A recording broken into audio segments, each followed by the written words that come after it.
అమ్మవారి కరుణా కటాక్షాలు మనందరి మీద నిండుగా ఉండాలని మనస్ఫూర్తిగా కోరుకుంటూ ఓం శ్రీమాత్రే నమః. రాబోయే పర్వదినాలన్నీ కూడా మంచి శుభ ఫలితాన్ని ఇస్తాయండి. నిత్య పూజ చేసే వాళ్ళకి ఎంత శక్తి ఉంటుందో ఈ ఆషాఢ మాసం నుంచి కార్తీక మాసం దాకా చేసే పూజలు, వ్రతాలు ఇవన్నీ కూడా చాతుర్మాస దీక్షలు కూడా అంటారండి. అలాగే ఈ ఆషాఢ మాసంలో వచ్చే ప్రతి ఒక్క పర్వదినం కూడా చాలా ముఖ్యమైన రోజులండి. ఆషాఢ శుద్ధ అమావాస్య నుంచి మనకి ఆషాఢ శుద్ధ పాడ్యమి గుప్త నవరాత్రులు అంటే వారాహి అమ్మవారి గుప్త నవరాత్రులు స్టార్ట్ అవుతున్నాయండి. వారాహి అమ్మవారి నవరాత్రుల గురించి కొన్ని విషయాల్ని ఈరోజు వీడియోలో షేర్ చేస్తున్నానండి. మనం దసరా శరన్నవరాత్రుల్లో ఎంత నిష్టగా అమ్మవారిని, లలితా పరమేశ్వరి అమ్మవారిని పూజిస్తామో అలాగే వారాహి నవరాత్రులు చేయాలనుకున్న వాళ్ళు అంతే నిష్ట నియమంతో ఉండాలండి. అలాగే వారాహి అమ్మవారు ఉగ్రస్వరూపం కాబట్టి కొన్ని నియమాలు ఖచ్చితంగా పెట్టుకుంటేనే ఆ ఫలితాలన్నాయి మనం పొందగలుగుతామండి. ఏదో పూజ చేసేయాలి, అందరూ చేసేస్తున్నారు అని నేను చెయ్యాలి అని ఎవరినో చూసి కాకుండా మీ మనసులో సంకల్పం చెప్పుకొని మీరు మనస్ఫూర్తిగా చేయండి. ఏ పూజ చేసినా కూడా మనం లక్ష్మీ స్వరూపంగా చేయాలండి. వారాహి అమ్మవారి పూజలు చేయాలంటే కొన్ని నిష్టలు ఖచ్చితంగా మనం పాటించాల్సిందే.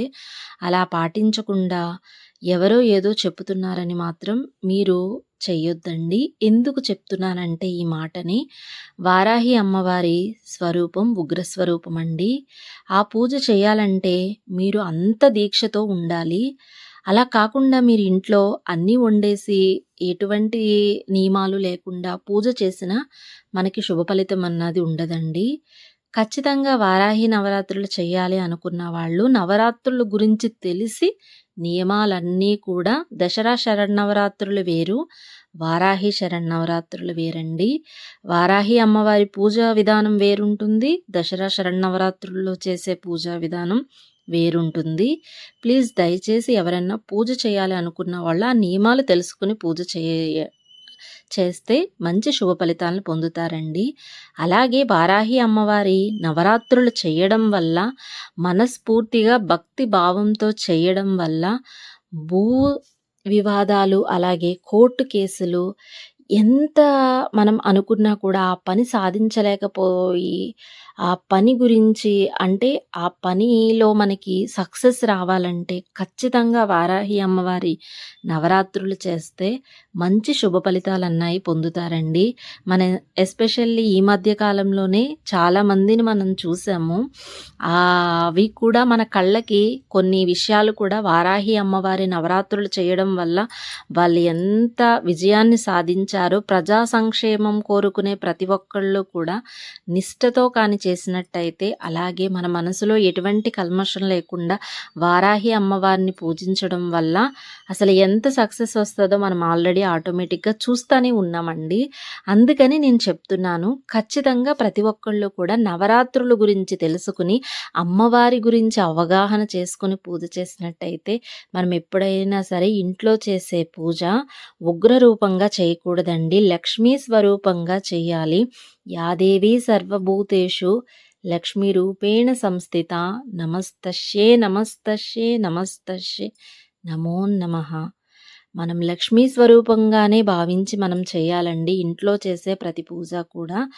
అలాగే ఒకవేళ వారాహి అమ్మవారి నవరాత్రులు చేయలేని వాళ్ళు కూడా 9 రోజులు కూడా అమ్మవారిని పూజించడం వల్ల, లలితా పరమేశ్వరీదేవి అమ్మవారిని పూజించడం వల్ల మనకి అన్ని సకల శుభాలు కలుగుతాయండి.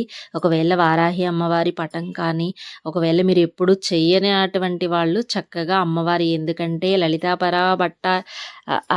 త్రిపుర సుందరి భట్టారిక త్రిపుర సుందరీదేవి అమ్మవారి మహాసైన్యమైన వారాహి అమ్మవారు కాబట్టి చక్కగా మీరు అమ్మవారిని పూజించడం వల్ల ఇంకా మీకు మంచి శుభ ఫలితాలన్నాయి. అంటే ఎవరైనా పూజ చేయలేని వాళ్ళు చక్కగా ఏదైనా మనం పూజ చేసినా, వ్రతం చేసినా దాని గురించి తెలుసుకొని ఖచ్చితంగా ఆ నియమాలన్నాయి పాటించడం వల్ల మనకి మంచి శుభ ఫలితాలన్నాయి లభిస్తాయండి. అంతేకాకుండా మనం ఏమి నియమాలు పాటించకుండా ఎటువంటి ఏమీ పర్వాలేదని కొన్ని కొన్ని పూజలు చేయకూడదండి. అందుకని చెప్తున్నాను. అమ్మవారి కరుణా కటాక్షాలు మనందరి మీద నిండుగా ఉండాలని మనస్ఫూర్తిగా కోరుకుంటూ ఓం శ్రీమాత్రే నమః.